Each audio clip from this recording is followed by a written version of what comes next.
It happens all the time. People buy microphones. They see others use a mic by putting it like in front of their face like this and becoming like a radio person, or they saw it mounted like up there. So now they talk on their calls or on their streams with like a microphone like in front of their face. You learn how to choose a mic up there. Now it's time to learn how to use a mic. Come with me. So microphones, particularly cardioid microphones, love closeness. They love intimacy, which is why you see so many people with microphones like so close. You can sound fantastic on a cardioid mic. Dreams, his desires, his most intimate of intimates. Why can't I do eyebrows? Like, you do eyebrows? I can't do eyebrows. Anywho, like you can capture really nice low frequencies when you use a nice microphone. And getting up close like that gives you great results. But the problem is, you're not a radio broadcaster. Your face is part of the equation. So often you see people with a microphone and they get the mic and they stick it in front of their face. And sure, they might sound a little bit better, but your package is more than just your mic. So I want to talk to you about ways of using a mic and ways of placing a mic and ways of thinking about where to put your mic and how to put your mic and how to use your mic to give you the best results when you're streaming or when you're calling, and not necessarily when you're like doing radio, so only your voice matters. So first things first, let's move that microphone away from your face. Your presentation, your communication style is more than just your voice. It is also your face. It is the whole shebang. What's a shebang? Must look up shebang. You know, you might have a beautifully manicured goatee. You might have got yourself some of them Kardashian lips. Like, you have a whole face that you want to show and you want to express with and you want to smile with. Don't obscure it with a microphone. So the best way to think about how to place a microphone is, you don't need it to be in front of your face. You can have it below your face. I mean, if you look at the way I've got mine set up here, you'll see that my mic sits just below the frame and it points upwards. So it still catches my voice and it's still actually very close, and you still get to hear me and I still sound fantastic. I might not sound like super close fantastic, but I sound pretty good. And the mic's invisible.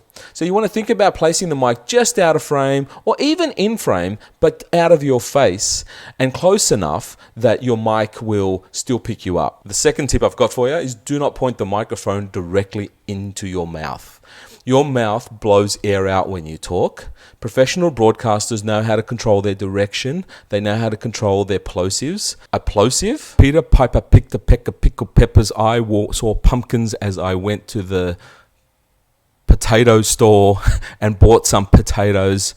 When you talk with the mic pointing directly into your mouth, you will start to blow air into the diaphragm. So we kind of don't want air to be blown directly into your diaphragm. You're not James Hetfield, who's eating like a $300 Sure Super 55.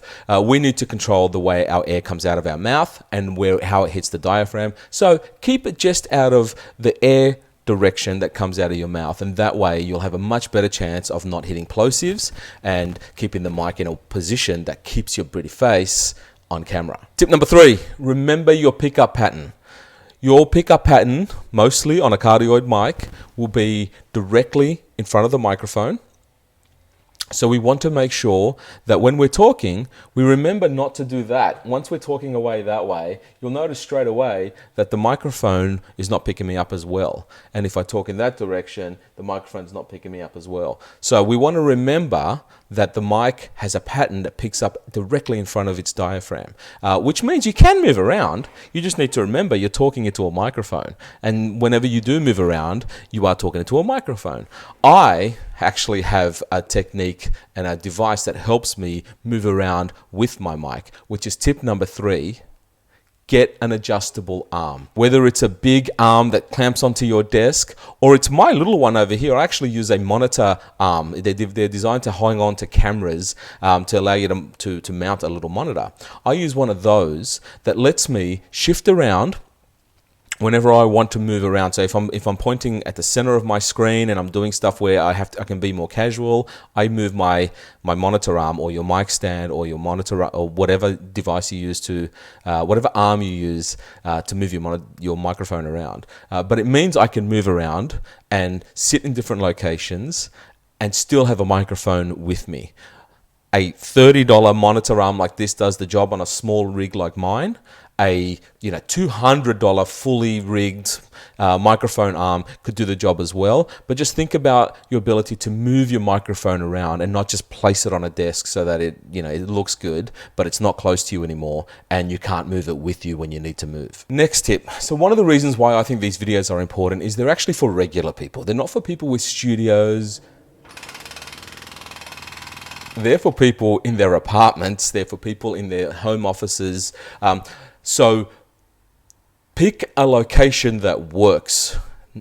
Pick a location that helps you have better acoustics. What do I mean by that? So firstly, find a quiet room. If you've got a room that's next to the front of the house where there might be traffic, well, can you do your recordings and can you do your calls kind of towards the back of the house where there's quite a noise? Find a location that has as little sound reflection as possible.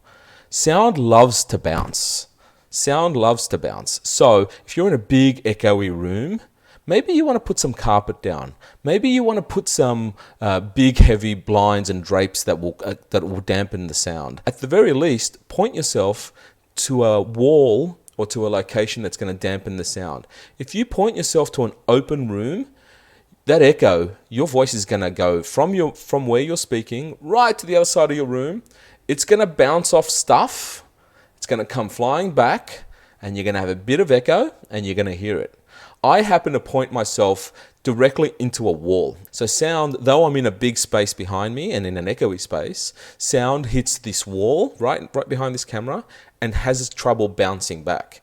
If I faced the other direction and sound traveled across the room, you'd really start to see an echo.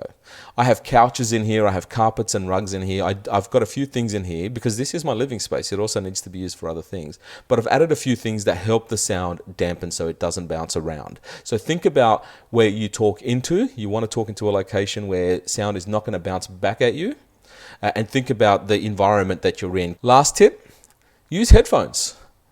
All of the advice I've been giving you about echoes and sound and microphone placement and pointing upwards, plug some headphones in and start to experiment. We forget that most of our microphones have headphone jacks. All of our computers have headphone jacks. I actually use these earbuds that plug into a whole setup over there.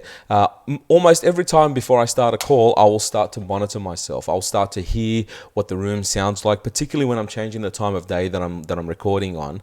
I want to know, is there more echo? Is there outside sound? There's like a bunch of stuff going on out there. Monitor yourself very frequently. Listen to this, especially if you're making changes, especially if you're moving microphones and adjusting levels and adjusting gains. Frequently, they don't have to be on your recordings, but frequently monitor yourself with the headphones that you could plug straight into your microphone to see what you sound like. And then as you experiment, you can real time see what happens when you move, when you put a carpet in. In real time, you can see what happens when you point in the direction of a wall and not in the direction of an open space. People underestimate the value. You can see if you're peaking. So when you talk too loudly and you're too loud to the microphone, your volume levels will start to peak, and we kind of don't want to peak. If you have headphones in, you start to learn your own voice and you start to learn the distance from which you will start to peak, because you want to be nice and close so you sound good. But it also means if you laugh or have a big reaction, you do that too close to the mic, that is going to have a negative effect on your audience. Keeping headphones in means you start to learn your behaviors and the distances you need to keep from your mic, so that you always give the optimal experience. Oakley dokley, I hope that gives you some ideas on how to use your microphone. I hope that gives you some ideas on how to be better when you're communicating with your voice. There was a previous video on how to choose a mic. So if you're not sure about what microphone to pick up, have a look at that. This video though, just a quick summary of the things we learned. Make sure you move the mic away from your face. We don't need it to be in your pretty face. It can be just away from your face, which gives you a bunch of options and abilities to express yourself, but also to move around a little bit and not be paranoid about the microphone picking you up. Don't point it directly into your mouth. You want to avoid plosives. You want to avoid the the air coming out of your mouth hitting the diaphragm. You can put like filters on top. If you look at my microphone, there's a filter, there's a sound suppressing filter on the top. There are plenty of ways to kind of mitigate that, but they just get bigger and then they get more in the way of your pretty face. So just move the mic a little bit away from where the air comes out of your mouth. Remember the pickup pattern of your mic. So you're always talking directly into your mic. Don't move around and forget that your microphone is right there. So remember the pickup pattern on your mic. Pick up a mic stand. Pick up either a monitor stand, the monitor arm, like the one I use, because it's really compact, or a bigger one, whatever makes sense for you. But you want to be able to move your mic around with you. You want to have the ability to move around and not feel like you are stuck in one spot. Find a good location. Find a location that is dampened. Find a location where noise doesn't bounce as much. So carpet is good, big curtains are good, couches are good, cushions are good. Talking into a wall and not into an open space is like a fantastic tip. So find locations that give you the best acoustics. Probably the most important tip out of all of them is use headphones.